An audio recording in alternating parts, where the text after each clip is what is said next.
अवधूत चिंतन श्री गुरुदेव दत्त। ओम श्री चैतन्य दादा गुरु माया स्वरूपी मच्छिंद्रनाथ महाराज। ओम श्री चैतन्य श्री श्री महायोगी शंभुजती गुरु गोरक्षनाथ महाराज। ओम श्री चैतन्य सद्गुरु कानिफनाथ महाराज तसेच सर्व नवनाथ महाराज यांच्या चरणी त्रिवार वंदन करतो। त्याचप्रमाणे गुरुवर्य नरेशनाथ महाराज यांच्याही चरणी त्रिवार वंदन करतो। गेल्या काही महिन्यांपासून आपण YouTube चॅनलवरील गुरु कौशलनाथ या चॅनलला भरभरून प्रेम प्रतिसाद जो दिला आहे त्याबद्दल सर्वप्रथम आपल्या सर्वांचे आभार व्यक्त करतो।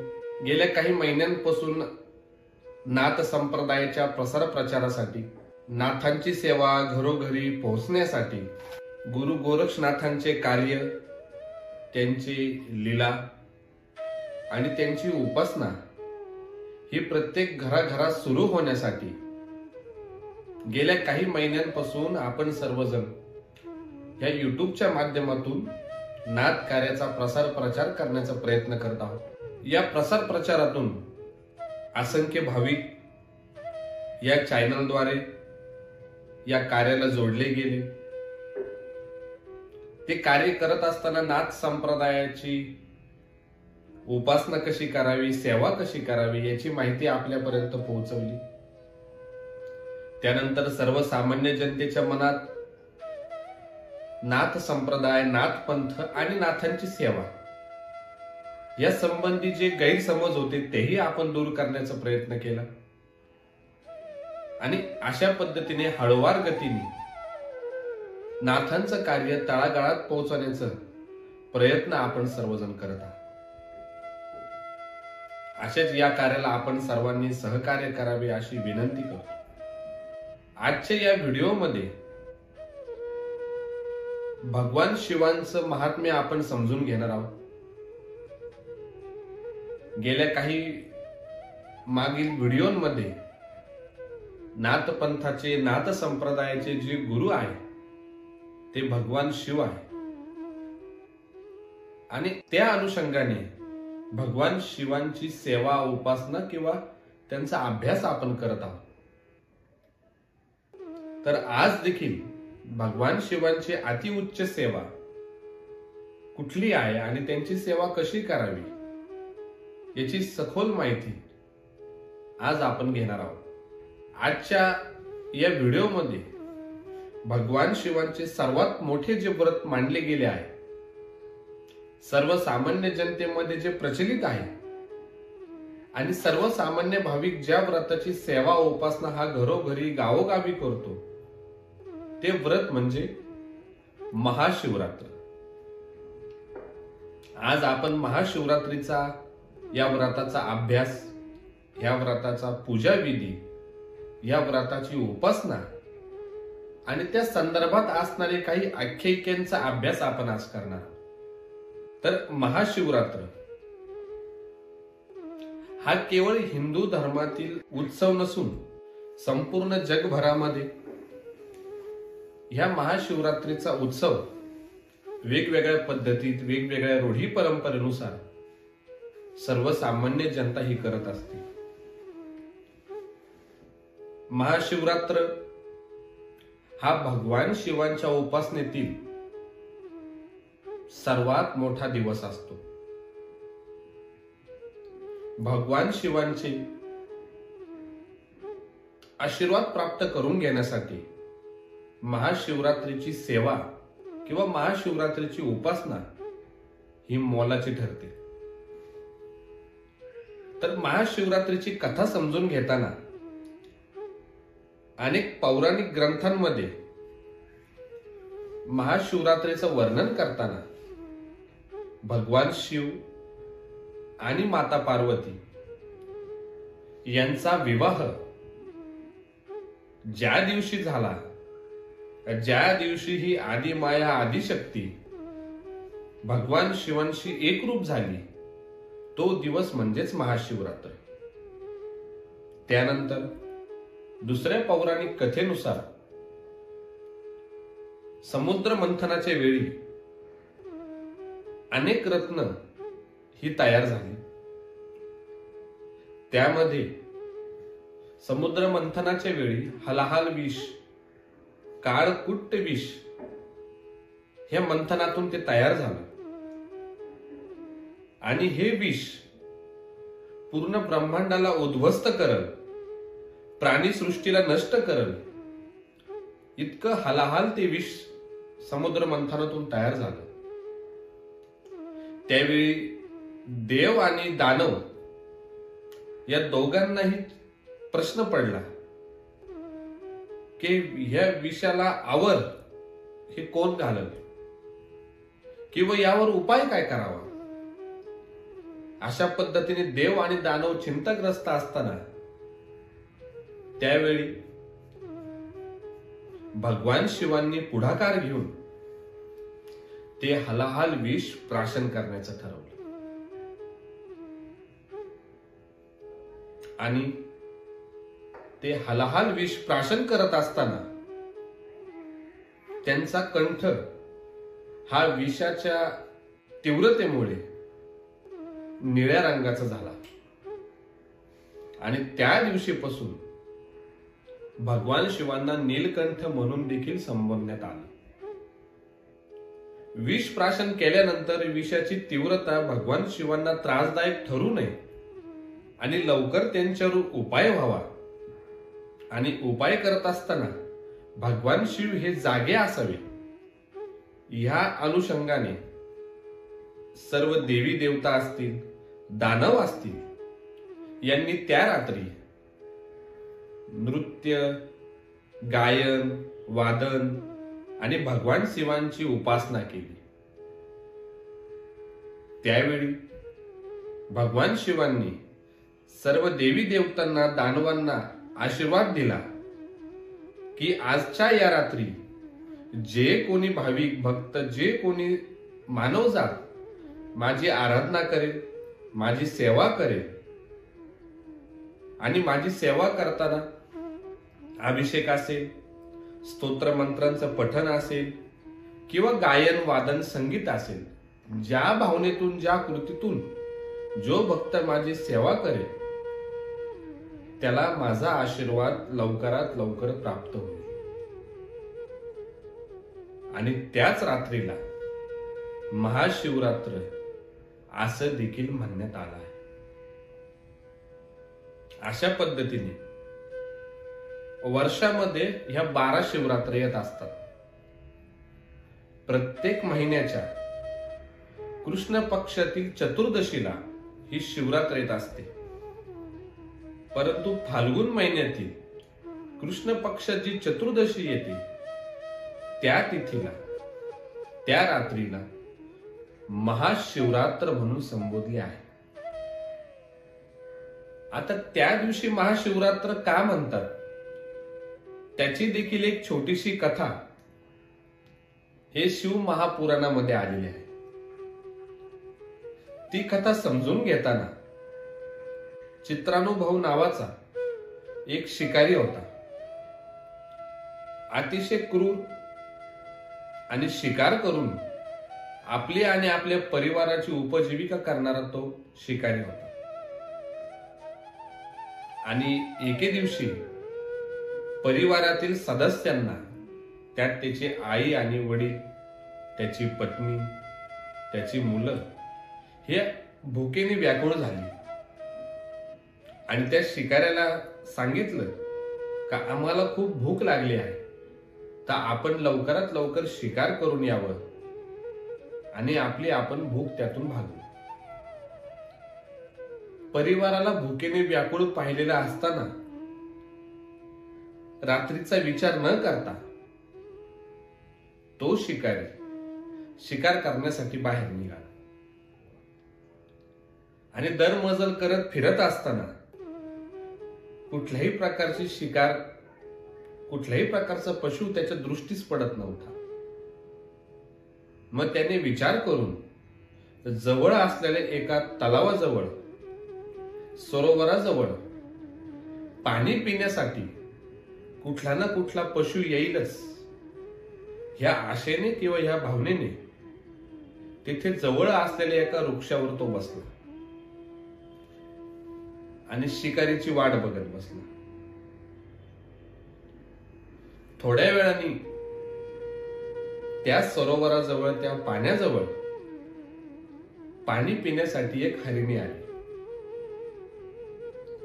त्या हरिणीची शिकार करण्यासाठी त्या शिकाऱ्याने आपला धनुष्यबाण पुढे केला आणि बाण मारणारच तेवढ्यात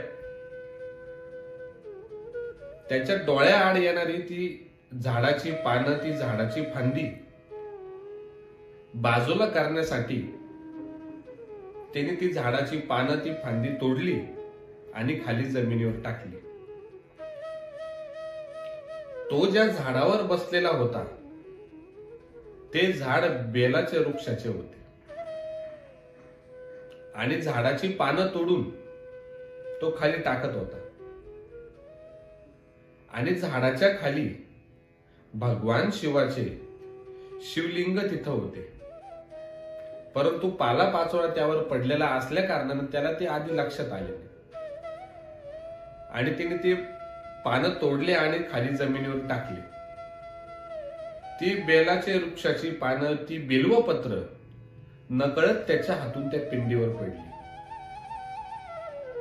आणि हरिण दृष्टीस दिसताच बाण मारण्यासाठी त्यांनी तयारी केली.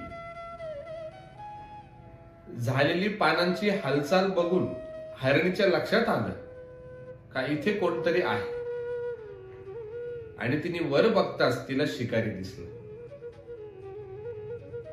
तर शिकाऱ्याला कळवळून तिने विनंती केली का अरे शिकारी, तू मला आता ठार करू नको. माझी लहान लहान मुलं आश्रमात घराजवळ माझी वाट बघताय. मी आत्ता माझ्या लहान मुलांजवळ जाते, त्यांना दुग्धपान करते आणि माझ्या बहिणीकडे सोपवते आणि परत येते. त्यावेळी तू माझी शिकार कर. त्यावेळी तो शिकारी थोडा वेळ अचंबित झाला आणि तो त्या हरणीला म्हटला, तू असं खोटं बोलून मला फसवते म्हणे. त्यावेळी ती हरिणी बोलली का ह्या पृथ्वीवर, ह्या भूतलावर सत्य बोलण्याला खूप मोठं महत्व आहे आणि मी तुझ्याशी सत्य बोलते आहे की मी माझ्या परिवाराला भेटून माझ्या मुलांची सोय लावून परत तुझ्याकडे येते. तुला जर विश्वास माझ्यावर बसत नसेल तर मी तुला एक शपथ देते किंवा एक वचन देते का जे ब्राह्मण वेद विकून पैसा कमवतात, गुरूंची सेवा ते करत नाही, देवांची सेवा ते करत नाही, जे मनुष्य विश्वासघातकी असतात, असे जे काही लोक आहेत, जी स्त्री आपले पतीला मान सन्मान न देता नेहमी पतीची निंदा करते आणि पातिव्रत्य धर्माचं पालन जी स्त्री करत नाही, त्यांच्या माथ्यावर जे पाप लागल ते पाप मी जर खोटं बोलत असेल तर मला लागल. एवढं मोठं वचन किंवा एवढी मोठी शपथ त्यावेळी ते हरणीने तिथे घेतली. तर त्या शिकारीला दया आली आणि शिकारी बोलला की तू जा आणि तुझ्या मुलांना भेटून तू परत इथे ये. आणि तिथून ती हरणी निघून गेली. अशा पद्धतीने रात्रीचा पहिला प्रहर हा त्या शिकारीचा शिकारी करण्यासाठी किंवा पशुची वाट बघण्यात निघून गेला आणि पशुची वाट बघत असताना मोकळ्या वेळेमध्ये तो ते झाडाची पानं तोडून खाली टाकत होता. थोड्या वेळाने पुन्हा एक हरिणी तिथे आली आणि शिकारी पुन्हा तिला बाण मारणार तेवढ्यात ती पण हरिणी शिकारीशी बोलली, अरे थांब शिकारी, मला आता ठार करू नको.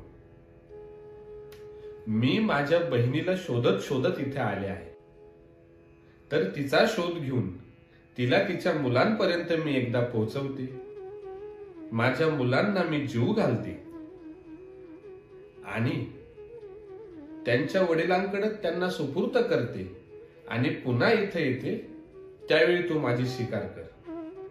कारण माझं हे प्राण्याचं नश्वर शरीर मी ठार झाल्यानंतर कुणाला तरी काम येणार आहे, हाच सर्वात मोठा आनंद मला झाला आहे. शिकारी ते बोलणं ऐकतो आणि पुन्हा एकदा त्याला दया त्या हरणीची येते. पण तो शिकारी त्या हरणीला बोलतो की तू देखील असं खोटं वक्तव्य करून किंवा माझ्याशी खोटं बोलून तू इथून जीव वाचवण्याचा प्रयत्न करत आहे. त्यावेळी ती हरणी पुन्हा एकदा शिकाऱ्याकडे बघते आणि त्या शिकाऱ्याला सांगते की ह्या पृथ्वी तलावावर सत्य बोलणं आणि खरं बोलणं हे खूप महत्वाचं आहे. मी कुठल्याही प्रकारचं असत्य तुझ्याशी बोलत नसून मी तुला खरं वाटावं यासाठी एक शपथ घेते. आणि त्या ठिकाणी त्या हरणीने अजून एक शपथ त्या शिकारी समोर घेतली. त्या हरणीने भगवान विष्णूंचं स्मरण करून शपथ घेताना त्या शिकाऱ्याला ती म्हणते की जे कोणी भगवान विष्णूंची सेवा करतात परंतु भगवान शिवांची निंदा करतात त्यांना जे पाप लागल त्याच पद्धतीचं पाप मला देखील तुझ्याशी खोटं बोलल्यावर लागेल. त्यानंतर जो पुरुष आपल्या पत्नीशी खोटं वागून परस्त्रीची अपेक्षा करतो, परस्त्रीशी संग करतो आणि परस्त्रीच्या संपर्कात राहतो, अशा पुरुषाला जे पाप लागल तेवढंच पटीचं पाप तुझ्याशी खोटं बोलल्यावर मला लागेल. एवढी मोठी शपथ किंवा वचन ती हरणी तिथे घेते. ते ऐकून शिकारीला तिची दया येते आणि शिकारी म्हणतो का तू जा आणि तुझ्या बहिणीला, मुलांना आणि त्यांच्या वडिलांची भेट घालून दे आणि पुन्हा इथे ये, मग मी तुला मारेन. आणि असं म्हणून ती हरणी तिथून निघून जाते आणि पुन्हा कुठल्याही प्रकारचे शिकार न करता रात्रीचा दुसरा प्रहर हा देखील निघून जातो आणि पुन्हा वाट बघण्यात वेळ कसा घालावा म्हणून तो शिकारी पुन्हा ती झाडाची पानं तोडून खाली जमिनीवर टाकत राहील. अशा प्रकारे ही क्रिया सतत चालू असून तिसरा प्रहर देखील उजाडला आणि थोड्या वेळाने एक धष्टपुष्ट हरिण तिथं आलं. ते हरिण बघितल्यानंतर शिकारीने ठरवलं का आता याला आपल्याला ठार केल्याशिवाय पर्याय नाही. कारण अगोदर जे 2 हरिणी येऊन गेल्या त्यांचा अजूनही इथं पत्ता नाही, याचा अर्थ ते आपल्याशी खोटं बोलले. म्हणून त्या हरणाला मारण्यासाठी शिकारीने धनुष्यबाण लावताच झाडांची झालेली हालचाल त्या हरणाने बघितली आणि वर बघितलं आणि वर बघून त्या शिकारी आपली हत्या करतो आहे हे बघितल्यावर तो हरिण सुद्धा बोलू लागला आणि हरिण त्या शिकाऱ्याला म्हटला, अरे शिकारी थांब म्हणे, तू मला आत्ता ठार करू नको, कारण माझी लहान लहान मुलं आश्रमात वाट बघताय आणि माझ्या परिवाराची आणि त्या मुलांची भेट मला करून द्यायची आहे. तेवढी एकदा भेट मी करून दिली की मी स्वतः तुझ्या समोर आणि माझ्या परिवारासमोर इथं येतो, त्यावेळी तू माझी स्वीकार कर. त्यावेळेस तो शिकारी क्रोध झाला आणि रागात त्या हरणाला बोलला का तुझ्या अगोदर असे 2 हरिण माझ्याशी खोटं बोलून मला फसवून गेलेले आहे. आता मी तुझ्यावर विश्वास ठेवू शकत नाही, तुला ठार केल्याशिवाय मला पर्याय नाही. तो हरिण म्हटला की तू मला का ठार करतोय. त्यावेळी तो शिकारी म्हणतो की तुला ठार करून तुझं मांस किंवा मांसाहार ते अन्न, अभक्ष्य अन्न माझ्या परिवाराला मला द्यायचं आहे, कारण माझा परिवार देखील हा भुकेने व्याकुळ झालेला आहे आणि माझी घरी वाट बघतोय. त्यावेळी तो हरिण म्हणतो का मी प्राणी योनीत असताना माझ्या मृत्यूनंतर कुणाचं पोट भरत असेल किंवा कुणाचं चांगलं होणार असेल तर यापेक्षा माझ्या ह्या प्राणी योनीचं सार्थक यापेक्षा दुसरं काय होणार. पण शिकारी म्हणे मला आत्ता जाऊ दे, माझ्या परिवाराला भेटून मी पुन्हा येतो आणि मी यात कुठल्याही प्रकारचं खोटं बोलत नाही. जर मी खोटं बोलत असेल तर जे कोणी मनुष्य प्राणी असेल किंवा प्राणी असेल, जे कोणी महाशिवरात्रीच्या दिवशी मैथुन करतात किंवा अभक्ष्य अन्न खातात किंवा भगवान शिवांची उपासना जे कोणी करत नाही त्या लोकांना जे पातक लागल, जे पाप लागल त्याच पटीचं पाप तुझ्याशी खोटं बोलल्यानंतर मला लागल असं अभिवचन मी तुला देतो म्हणे.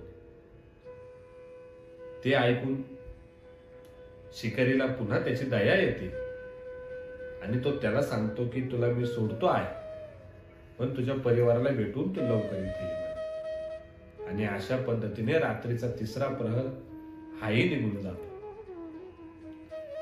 इकडे तो हरिण आणि हरिणी हे सर्व एकत्र भेटतात आणि शिकाऱ्यांची त्याला आठवण येते का आपल्याला जीवदान त्या शिकाऱ्याने दिलं आहे, त्यांनी त्याचं वचन पाळलं आहे. आपल्याला देखील आपलं वचन पाळताना हा सर्व परिवार पुन्हा एकदा शिकाऱ्यासमोर तिथे येतात. हा सर्व हरणाचा परिवार बघून शिकारी सुद्धा अचंबित होतो आणि त्याला देखील त्या परिवाराचं कौतुक वाटतं की प्राणी सृष्टीत ह्या मुक्या जनावराला सुद्धा सत्य बोलणं किंवा दिलेल्या वचनाचं पालन करणं ही किती मोठी गोष्ट ह्या प्राण्यांनी करून दाखवली.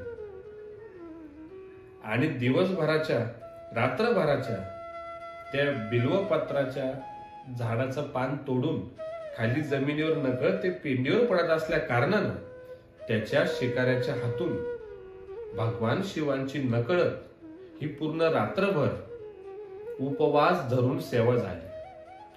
कारण शिकार न मिळाल्यामुळं पूर्ण रात्रीचा उपवास त्याच्या हातून घडला.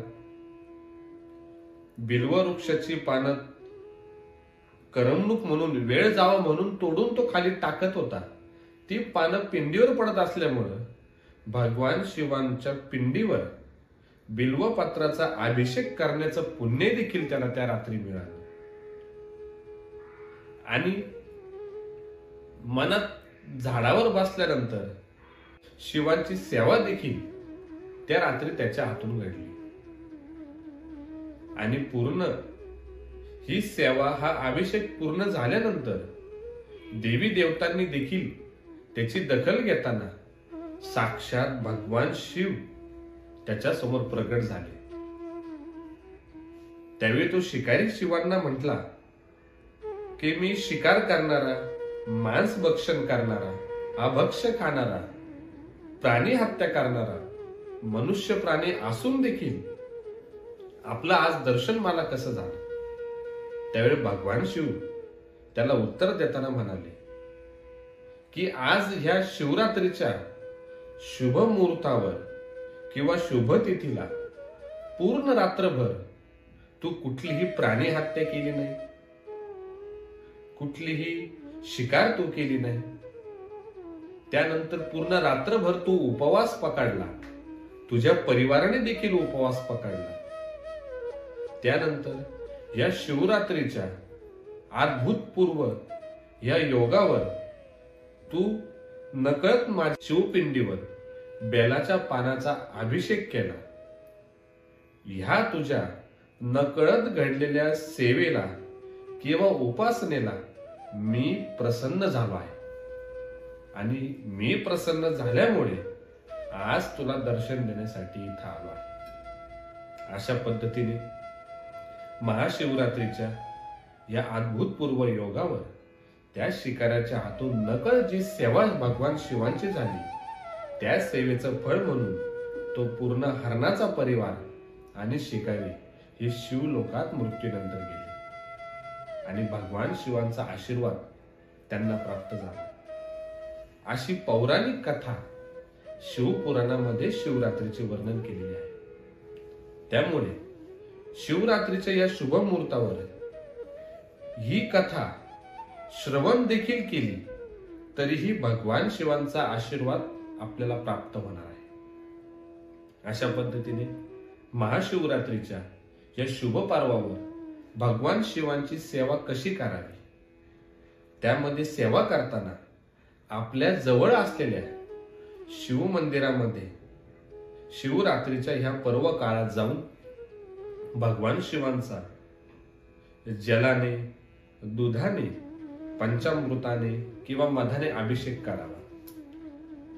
किंवा शिव मंदिर जवळ नसल्यास घरातल्या घरात सेवा करताना, पूजा विधी करताना सर्वप्रथम एक चौरंग घेऊन त्यावर शुभ्र वस्त्र ठेवून श्रद्धेने आणि भक्तीने आणि भोळ्या मनाने भगवान शिवांची पिंड असेल किंवा भगवान शिवांची प्रतिमा असेल त्याचं पूजन आपण घरामध्ये करावं. त्यामध्ये भगवान शिवांची आरती करावी. त्यामध्ये मंत्र जप करताना ओम नमः शिवाय या मंत्राचं पठण करावं किंवा ओम तत्पुरुषाय विद्महे महादेवाय धीमहि तन्नो रुद्र प्रचोदयात या शिव गायत्री मंत्राचा जप आपण करावा किंवा द्वादश ज्योतिर्लिंग स्तोत्राचं पठण आपण करावं किंवा बिल्व अष्टक स्तोत्राचं पठण आपण करावं किंवा शिव सहस्रनामावलीचं पठण आपण करावं.